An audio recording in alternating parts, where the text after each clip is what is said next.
నమస్కారం ETV news కు స్వాగతం. ల్యాండ్ టైటిలింగ్ యాక్ట్ రద్దు బిల్లుకు ఆంధ్రప్రదేశ్ మంత్రివర్గం ఆమోదం తెలిపింది. సచివాలయంలో ముఖ్యమంత్రి చంద్రబాబు అధ్యక్షతన కేబినెట్ సమావేశమైంది. కొత్త ఇసుక విధానానికి ఆమోదం తెలిపింది. కొత్త ఇసుక పాలసీపై త్వరలో విధి విధానాల్ని రూపొందించనుంది. పౌర సరఫరాల శాఖ 2,000 కోట్ల రుణం తీసుకునేందుకు ప్రభుత్వ గ్యారంటీకి పచ్చజెండా ఊపింది. రైతుల నుంచి ధాన్యం కొనుగోలు నిమిత్తం ఎన్సీడీసీ నుంచి 3,200 కోట్ల రుణానికి వ్యవసాయ సహకార కార్పొరేషన్కు ప్రభుత్వ గ్యారంటీ ఇస్తూ కేబినెట్ ఆమోదముద్ర వేసింది. ఈ నెల 22 నుంచి అసెంబ్లీ సమావేశాల నిర్వహణకు నిర్ణయం తీసుకుంది. ఓటాన్ అకౌంట్ పెట్టాలా లేక ఆర్డినెన్స్ పెట్టాలా అనే అంశంపై చర్చ జరిగింది. అసెంబ్లీలో శ్వేతపత్రాల ప్రస్తావన తేవాలని నిర్ణయించారు. కేబినెట్ భేటీ అనంతరం మంత్రులతో సీఎం చంద్రబాబు సమావేశమయ్యారు. నెల రోజుల పనితీరుపై చర్చించారు. ప్రభుత్వం పూర్తిగా లోటు బడ్జెట్లో ఉందని గ్రహించి మసలుకోవాలని సూచించారు. హెచ్ఓడీలతో సహా శాఖలకు సంబంధించిన అంశాలపై ప్రతి నెల సమీక్షలు నిర్వహించాలని మంత్రుల్ని ఆదేశించారు. నిత్యం ప్రజలకు అందుబాటులో ఉండాలని సూచించారు. అధికారాన్ని తలకెక్కించుకోవద్దని హితవు పలికారు. ఎమ్మెల్యేలతో పంతాలకు పోకుండా మంత్రులు సమన్వయంతో వెళ్లాలని సీఎం సూచించారు. ఆంధ్రప్రదేశ్లో గ్యారంటీ పెన్షన్ పథకం జీపీఎస్ గెజెట్ను ప్రభుత్వం నిలిపివేయడంపై ఏపీ ఎన్జీఓల సంఘం హర్షం వ్యక్తం చేసింది. గెజెట్ రద్దు దిశగా అడుగులు వేసినందుకు సీఎం చంద్రబాబుకు ఏపీ ఎన్జీఓ నేతలు ధన్యవాదాలు తెలిపారు. గత వైసీపీ పాలనలో సిపిఎస్ రద్దు చేస్తామని చెప్పి జగన్ ఉద్యోగుల్ని మోసం చేశారని మండిపడ్డారు. ఉద్యోగులు వద్దన్నా బలవంతంగా జీపీఎస్పై చట్టం చేసి అమల్లోకి తెచ్చారని ఆవేదన వ్యక్తం చేశారు. ఎన్నికల ముందు సిపిఎస్ రద్దు చేయాలని అడిగినప్పుడు మెరుగైన విధానాన్ని తెస్తామని చంద్రబాబు హామీ ఇచ్చినట్లు ఏపీ ఎన్జీఓ అధ్యక్షుడు శివారెడ్డి తెలిపారు. ఉద్యోగులకు ఆమోదయోగ్యమైన విధానాన్ని సత్వరమే అమల్లోకి తేవాలని కోరారు. వైసీపీ ప్రభుత్వంలో ఏపీ ఎక్సైజ్ డిపార్ట్మెంట్ను నిలువునా చీల్చి అందిన కాడికి దోచుకున్నారని ఏపీ ఎక్సైజ్ విభాగం ఉద్యోగుల ఐకాస ఆక్షేపించింది.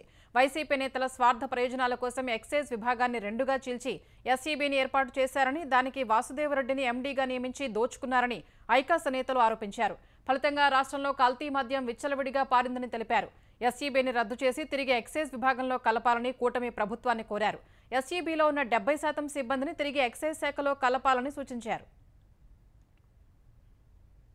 తెలంగాణలో విద్యుత్ ఒప్పందాలపై జరుగుతున్న విచారణ కమిషన్ చైర్మన్ గా జస్టిస్ ఎల్ నరసింహారెడ్డి తప్పుకున్నారు.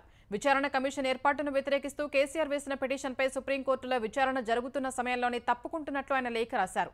భోజన విరామ సమయంలో న్యాయవాది ద్వారా కోర్టుకు లేఖ పంపారు. లేఖను న్యాయవాదులు సుప్రీంకోర్టుకు అందించారు.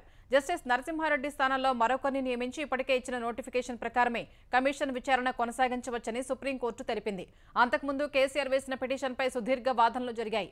విచారణ జరుపుతున్న కమిషన్ చైర్మన్ ప్రెస్ మీట్ పెట్టారని కేసీఆర్ తరపు న్యాయవాది ముకుల్ రోహత్కి సుప్రీంకోర్టు దృష్టికి తెచ్చారు. ప్రెస్ మీట్ పై సీజీఐ ధర్మాసనం అభ్యంతరం వ్యక్తం చేసింది.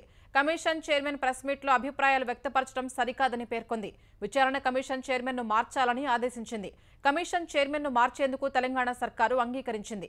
మధ్యాహ్నం మరో పేరును వెల్లడిస్తామని తెలంగాణ ప్రభుత్వం తరపు న్యాయవాదులు అభిషేక్ మను సింఘ్వి, సిద్ధార్థ లూధ్రా తెలిపారు. ఈలోపే justice L Narasimha Reddy commission chairman గా తప్పుకుంటూ లేఖ రాశారు. కొత్త చైర్మన్ ను నియమించి విచారణ కొనసాగించుకోవచ్చని సుప్రీంకోర్టు సూచించింది. సోమవారంలోపు నూతన చైర్మన్ ను నియమిస్తామని ప్రభుత్వం తెలిపింది. తర్వాత కేసీఆర్ దాఖలు చేసిన పిటిషన్పై విచారణ ముగిస్తున్నట్లు సీజీఐ ప్రకటించారు. తెలంగాణలో అందరికీ ఆరోగ్యశ్రీ కార్డులు ఇవ్వాలని ముఖ్యమంత్రి రేవంత్ రెడ్డి అధికారులను ఆదేశించారు. రేషన్ కార్డుకు ఆరోగ్యశ్రీకి లింకు పెట్టొద్దని స్పష్టం చేశారు. రాష్ట్ర వ్యాప్తంగా ప్రతి ఒక్కరు డిజిటల్ హెల్త్ ప్రొఫైల్ రూపొందించాలని సీఎం సూచించారు. ప్రభుత్వ ఆసుపత్రుల నిర్వహణకు ప్రత్యేక వ్యవస్థ ఉండాలన్న రేవంత్, ఆసుపత్రుల్లోని ప్రతి బెడ్కు ఒక నెంబరు కేటాయించాలన్నారు. గ్రామీణ ప్రాంతాల్లో పనిచేసే వైద్యులకు ఎక్కువ పారితోషికం ఇచ్చి ప్రోత్సహించాలని కలెక్టర్లను ఆదేశించారు. గిరిజన ప్రాంతాల్లో సరైన వైద్య సదుపాయం అందేలా చర్యలు తీసుకోవాలని సూచించారు. తమ శిక్షణ ఇచ్చి సర్టిఫికేట్ ఇవ్వాలన్న ఆర్ఎంపీలు, పీఎంపీల డిమాండ్పై అధ్యయనం చేసి ఉత్తర్వులిచ్చే అంశం పరిశీలించాలన్నారు. ఆర్ఎంపీలు, పీఎంపీలు ఎదుర్కొంటున్న సమస్యల్ని పరిష్కరించాలని రేవంత్ రెడ్డి ఆదేశించారు. అన్నం పెట్టే రైతును అప్పుల ఊబి నుండి ఆశల సాగు క్షేత్రం వైపు నడిపించే బృహత్తర సాహసమే రైతు రుణమాఫీ పథకమని ముఖ్యమంత్రి రేవంత్ రెడ్డి అన్నారు. నాడు మన్మోహన్ సింగ్ సారథ్యంలో దేశ రైతాంగానికి రుణమాఫీ చేసిన ఘనత కాంగ్రెస్ పార్టీదేనని రేవంత్ రెడ్డి గుర్తు చేశారు.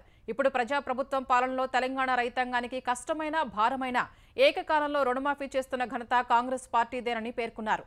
అసెంబ్లీ ఎన్నికల సమయంలో రాహుల్ గాంధీ ఇచ్చిన మాటకు కట్టుబడి ఆగస్టు 15 లోపు 2 లక్షల రూపాయల రుణమాఫీ చేస్తామన్నారు.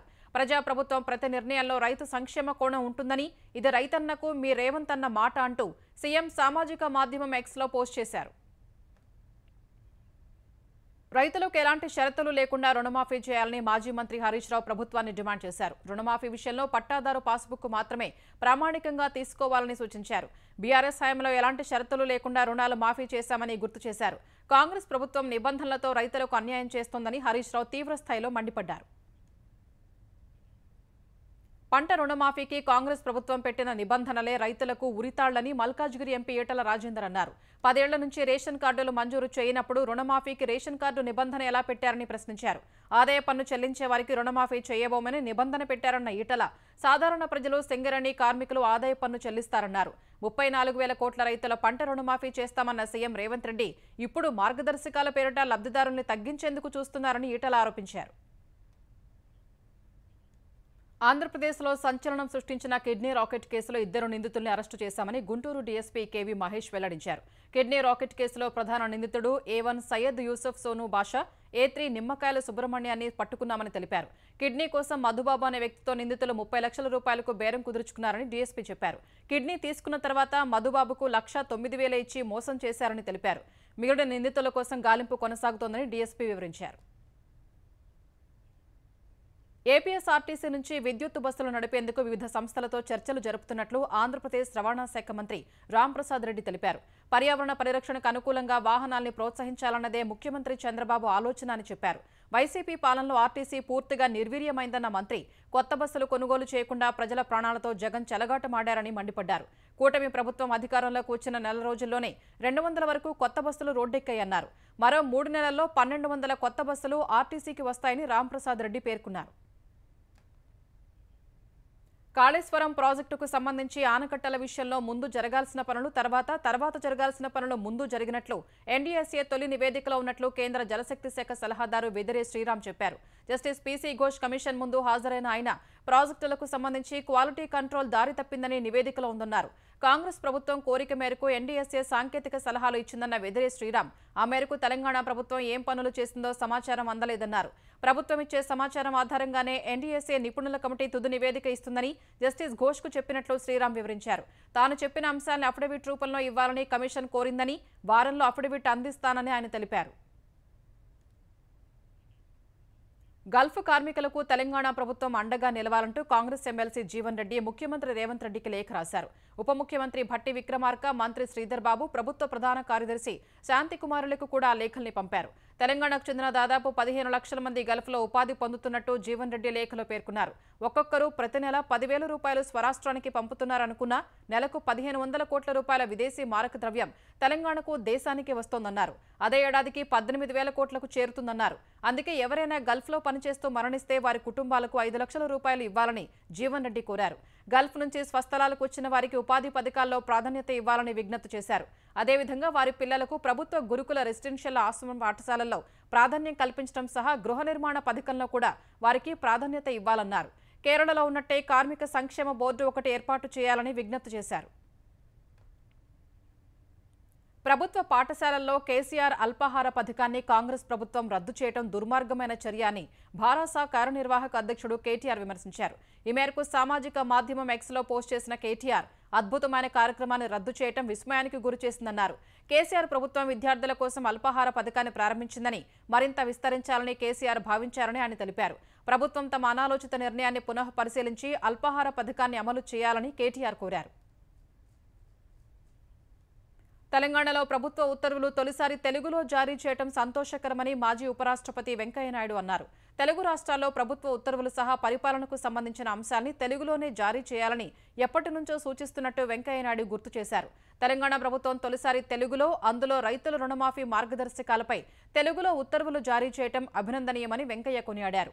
తెలుగు భాషలో ఉత్తర్వులు జారీ చేసినందుకు ముఖ్యమంత్రి రేవంత్ రెడ్డి, వ్యవసాయ శాఖ కార్యదర్శి రఘునందన్ రావు సహా ఈ ఉత్తర్వుల రూపకల్పనలో భాగస్వాములైన వారందరికీ వెంకయ్య అభినందనలు తెలిపారు.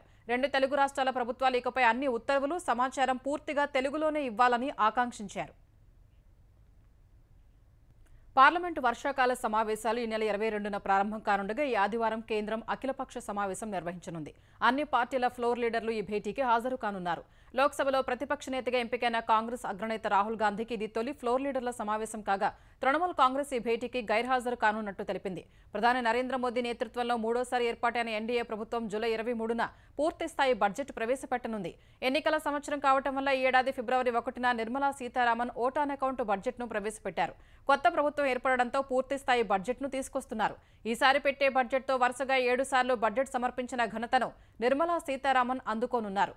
ఇప్పటివరకు మొరార్జీ దేశాయ్ వరుసగా 6 సార్లు బడ్జెట్ సమర్పించారు.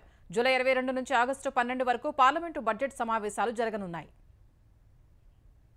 ఇసుక అక్రమ తవ్వకాలపై దర్యాప్తు జరపాలని దాఖలైన పిటిషన్పై 6 వారాల్లో సమాధానం ఇవ్వాలని ఆంధ్రప్రదేశ్ సహా 4 రాష్ట్రాలకు సుప్రీంకోర్టు ఆదేశాలు జారీ చేసింది. ఇసుక అక్రమ తవ్వకాలపై విచారణ జరిపి అందులో ప్రమేయం ఉన్న సంస్థల లీజుల్ని రద్దు చేయాలంటూ దాఖలైన పిటిషన్పై జస్టిస్ సంజీవ్ ఖన్నా నేతృత్వంలోని ధర్మాసనం ఇవాళ విచారణ జరిపింది. ఈ విచారణలో తాము వేసిన పిటిషన్ 2018 నాటిదని, ఇసుక అక్రమ తవ్వకాలపై 4 రాష్ట్రాలకు నోటీసులు జారీ చేసినప్పటికీ ఇప్పటివరకు అఫిడవిట్లు దాఖలు చేయలేదని పిటిషనర్ తరపు న్యాయవాది కోర్టుకు తెలిపారు. ఆయా రాష్ట్రాల్లో భారీగా ఇసుక అక్రమ తవ్వకాలు జరుగుతున్నాయని, అది పర్యావరణాన్ని దెబ్బతీస్తోందని వివరించారు. పంజాబ్ ప్రభుత్వం మాత్రమే కౌంటర్ వేసినట్టు తెలిపారు.